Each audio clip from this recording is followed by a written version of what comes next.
bottom reinforcement is 25 mm. And then this is confined with 10 millimeter stirrups. Okay, so the beam has a uniform surface dead load of 25 kilonewton per meter, and this is including its self weight already, so no more calculations for the self weight. And we have a live load of 20 kilonewtons per meter, also a service load. So therefore we need to determine the ultimate load for that. Okay, so we have to use 21 megapascal for the compression strength, and for 20 megapascals FY for the main bars, and then 270 for the stirrups. Okay, so as you notice, the mic will value in this stirrup. So these are all critical values, I guess. For problem purposes, wala sundo na. Although when you say grade 60, this is around grade 60 kapin. So for 13.7, should be 276. So dapat na. Let's just stick with that value.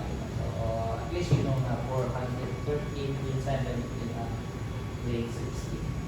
We are to determine the maximum spacing required for the stirrups at the critical section, and we are also to determine the total length of the beam where the stirrups will not be needed. Okay, so for the section, so it says there that top is 225. It didn't say na mo reverse pag-abot ito sa overhang. So, top try unless yung bingon ng top ni na 225 sa compression na side, and then 3 sa tension na side, because what happens in your overhang beam is na magunay reversal sa iyong stresses. Okay, so na-distributed load yan.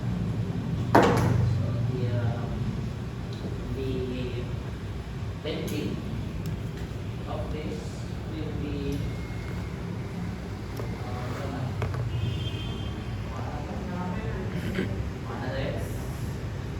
such a way that you will have a compression here, tension there, and then somewhere here, portion that you never have your this is tension, and this is your compression. So the problem is that all throughout the beam,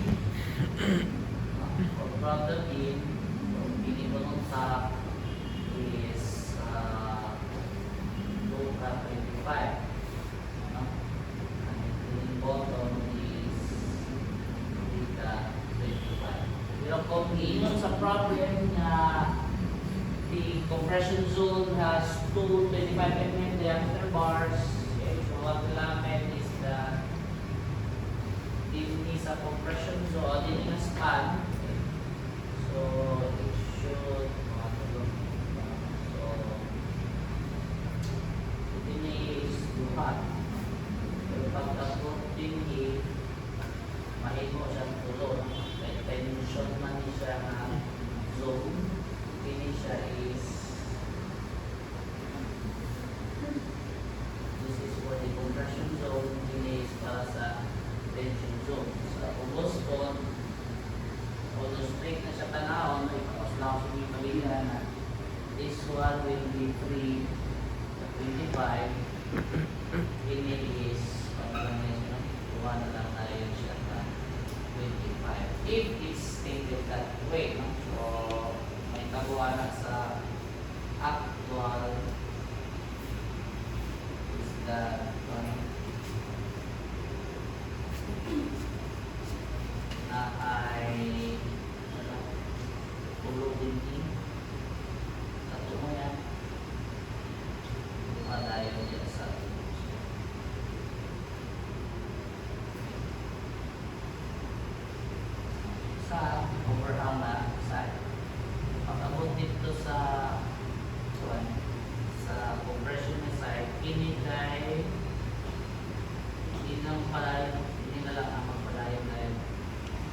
finish siya, kailangan ko siya dito.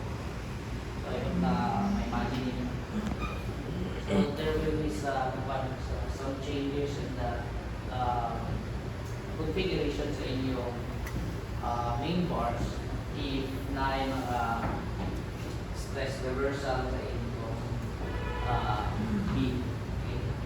So, simple pa rin siya, no? Because in reality, magtungan man siya o si earthquake po, ang earthquake.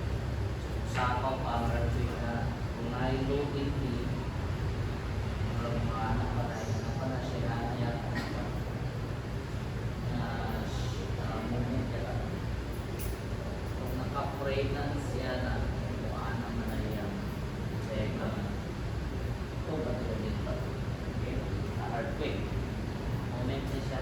So this is your negative moment, this is your positive moment. Kung di ang aside sabi kay earthquake doon ka tigo bubali man na siya baliktaran na po niya ang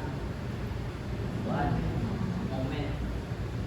So you have several stress reversal happening when you feel if or the frame in general if an earthquake nakakapinan pali tayo ng sa yung mga service load, no? Yung tamok type load and yung mga dead load. Okay. So that's why very critical pag saan niya siya mag-mix dito sa inyo. So it's not part of the lesson sa undergraduate, but sa design practice we are actually looking at an envelope ang load envelope. So nagsagol na natin si earthquake, life load, si Juan, we're looking at murag pa siya, murag na mix na siya loading. That's how we assess the loading or the stresses of your brain. Okay? So, we learned that someday wala yun sa structure. But for now, we have an instruction is top bigulo is 2 ka 25 and then bottom is 3 ka 25. So it should be continuous up to the overhang. Okay? So what do we do first? Maximum spacing required, no? At the critical section. Yesterday,